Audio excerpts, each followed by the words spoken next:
رحمت عالم ظلم و ستم کے نرغے میں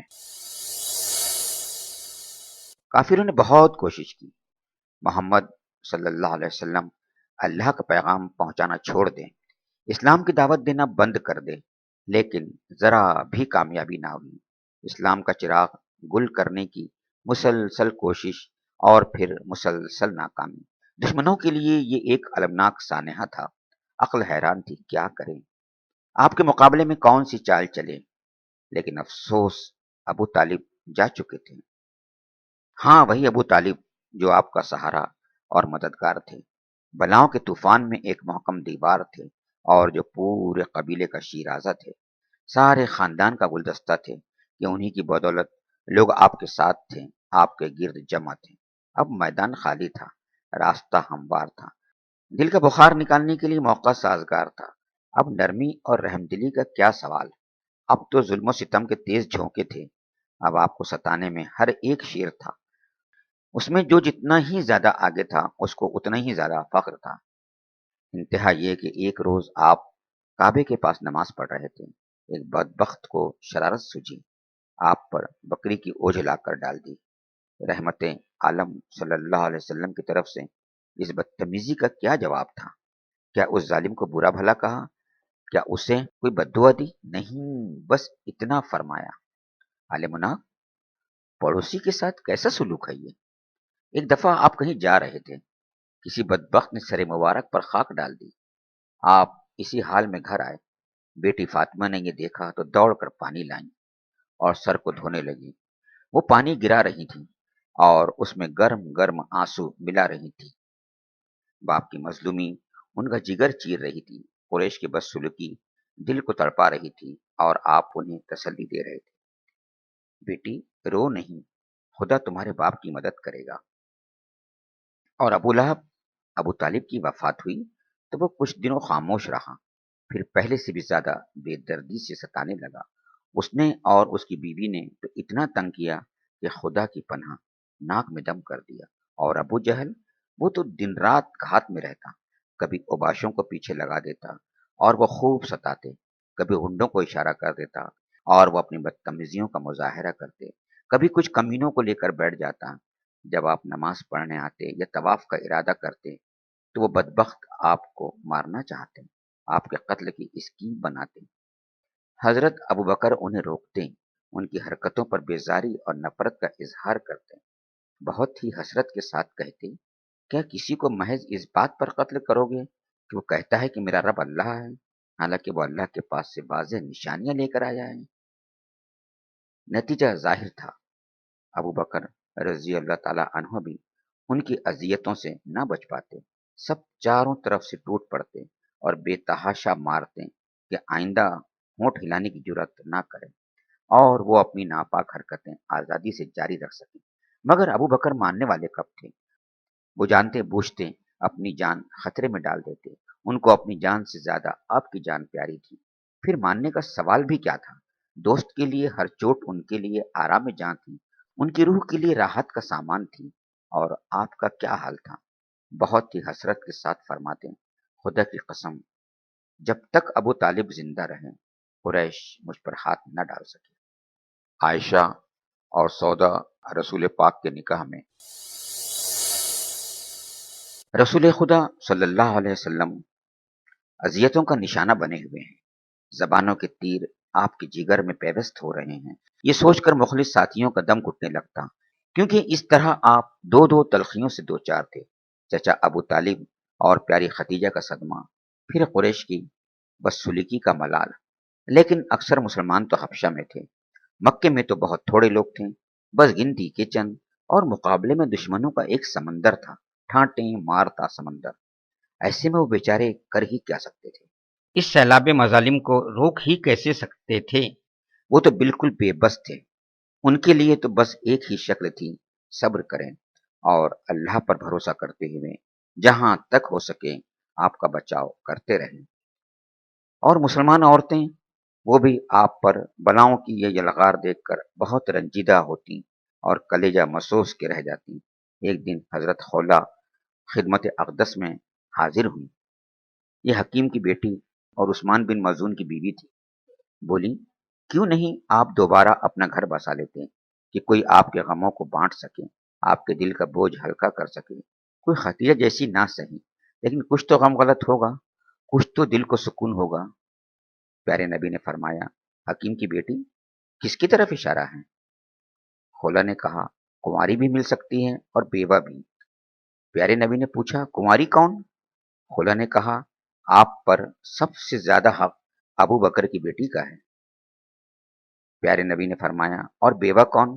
خولا نے کہا زماں کی بیٹی سودا، وہ آپ پر ایمان لائی ہیں۔ تمام باتیں خوشی خوشی تسلیم کی ہیں۔ مہاجرین حبشہ میں وہ اور ان کے شوہر سکران بن عمرو بھی تھے۔ وہاں سے وہ دونوں واپس آ رہے تھے، راستے ہی میں ان کے شوہر اللہ کو پیارے ہو گئے۔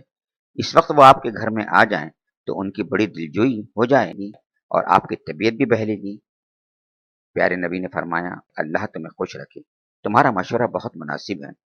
خولا سودا کے پاس گئی، بولی اللہ اللہ تمہاری قسمت، کتنی برکتوں کا تم پہ سایہ ہے۔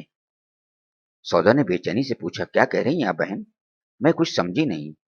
خولا نے کہا سودا اپنی قسمت پر ناز کرو، تمہاری خزاں رسیدہ زندگی کے لیے اب بہاروں کا پیغام لائی ہوں۔ تمہارا اجڑا ہوا گھر اب پھر سے بسے گا اور اس طور سے بسے گا کہ اچھی اچھی قسمت والیاں بھی تم پر رشک کریں گی۔ اللہ کے رسول کو میں نے تیار کر لیا ہے۔ سودا کا چہرہ خوشی سے تمتما اٹھا اور وہ کچھ جھجکتی اور شرماتی ہوئی بولی سبحان اللہ، ذرا جائیے والد سے تو تذکرہ کیجیے، دیکھیے وہ کیا کہتے ہیں۔ خولا سودا کے والد کے پاس گئیں، انہیں مبارک خبر سنائی۔ بے اختیار ان کی زبان سے نکلا اس جوڑے کا کیا کہنا خولا، تمہارے منہ میں گھی شکر، تم کتنی اچھی خبر لائی ہو۔ پھر خولا ام رومان کے یہاں گئی۔ یہ عائشہ کی والدہ اور ابو بکر کی بیوی تھی۔ انہیں خولا نے مبارکباد دی۔ زہ نصیب، یہ برکتوں اور رحمتوں کی بارش، رسول خدا عائشہ سے اپنا نشمن آباد کرنے کے لیے تیار ہو گئے۔ ام رومان واہ واہ، کتنی مبارک تقریب ہوگی یہ، ذرا ٹھہرو ابو بکر بھی آ جائیں۔ کچھ ہی دیر میں ابو بکر رضی اللہ تعالیٰ عنہ بھی آ گئے۔ یہ خبر سن کر وہ گلاب کی طرح کھل اٹھے۔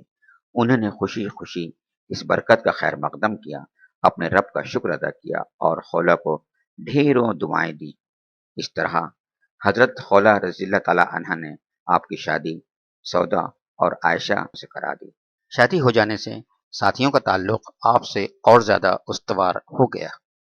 دونوں نکاح ہو گئے۔ سودا رخصت ہو کر آپ کے گھر چلی آئیں۔ اس وقت ان کی عمر 50 سال سے اوپر تھی۔ عائشہ ابھی چھوٹی تھی، وہ چند سال بعد رخصت ہوئی۔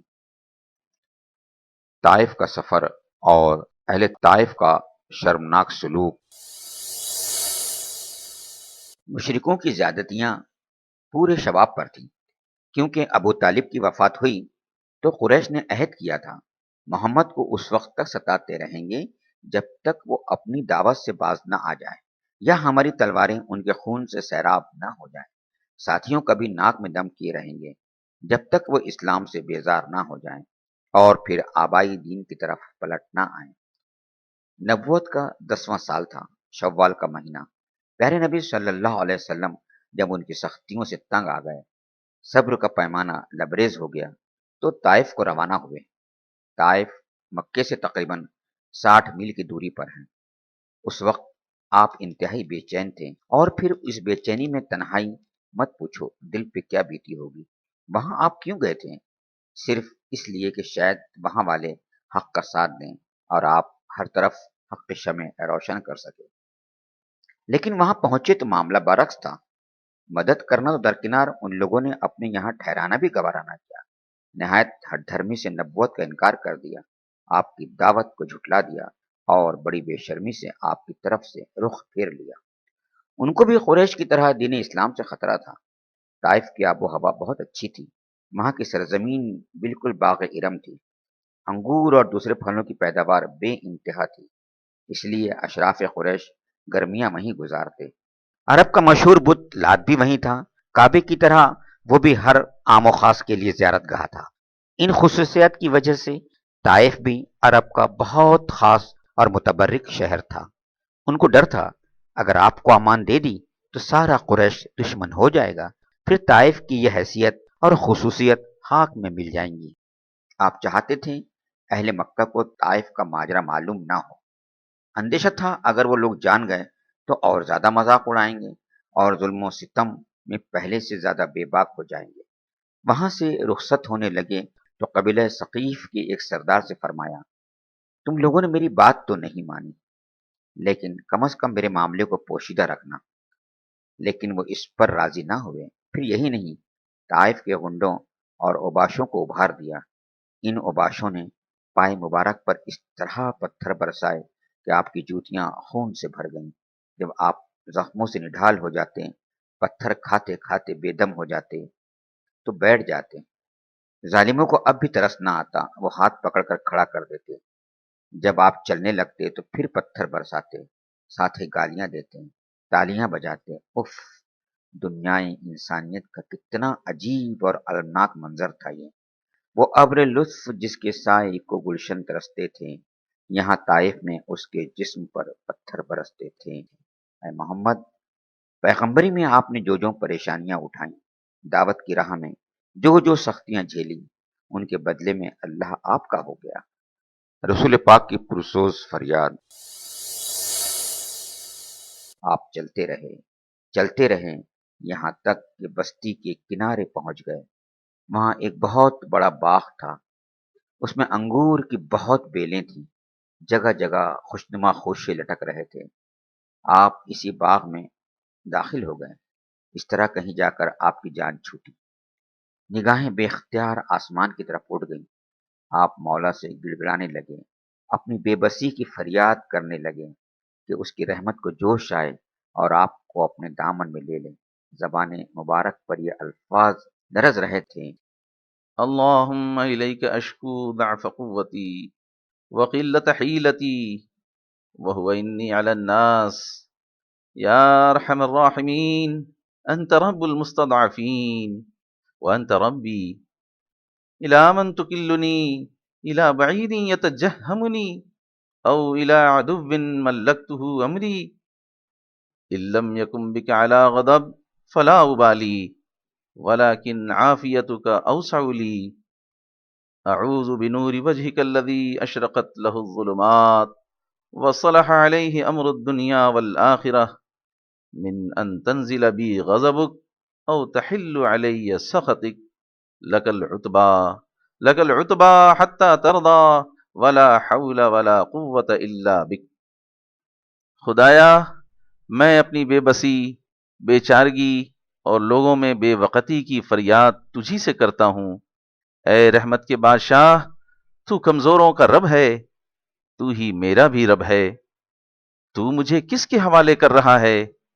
کیا کسی بیگانے کے جو مجھے دیکھ کر تیوری چاہے، یا کسی دشمن کے جس کو تو نے مجھ پر قابو دے دیا ہو؟ خدایا، اگر تو مجھ سے ناراض نہیں تو پھر مجھے کوئی پرواہ نہیں، لیکن تیری عافیت میرے لیے زیادہ آرام دہ ہے۔ میں پناہ چاہتا ہوں تیرے چہرے کے نور سے، جس سے ساری تاریکیاں کافور ہو گئیں اور جس پر دونوں جہان کا نظام قائم ہے۔ میں پناہ چاہتا ہوں اس بات سے کہ مجھ پر تیرا عتاب ہو یا تو مجھ سے روٹھ جائے۔ جب تک تو خوش نہ ہو جائے تجھے منائے جانا ناگزیر ہے۔ ساری طاقتیں اور ساری تدبیریں تیرے ہی ہاتھ میں ہیں۔ یہ باغ جس میں آپ آ کر ٹھہرے تھے، یہ دو آدمیوں کا تھا۔ وہ دونوں سگے بھائی تھے، ایک کا نام عتبہ تھا، دوسرے کا شیبہ۔ یہ ربیہ کے بیٹے تھے۔ دونوں نے اپنی آنکھوں سے سارا ماجرا دیکھا تھا۔ وہ دردناک منظر ان کی نگاہوں میں تھا جب قوم کے غنڈے آپ پر پتھراؤ کر رہے تھے اور آپ خون میں نہائے ہوئے بڑی بے کسی اور بے قراری کے عالم میں آگے بڑھ رہے تھے۔ دونوں کو بڑا ترس آیا، آپ کی مظلومی پر ان کا دل بھر آیا۔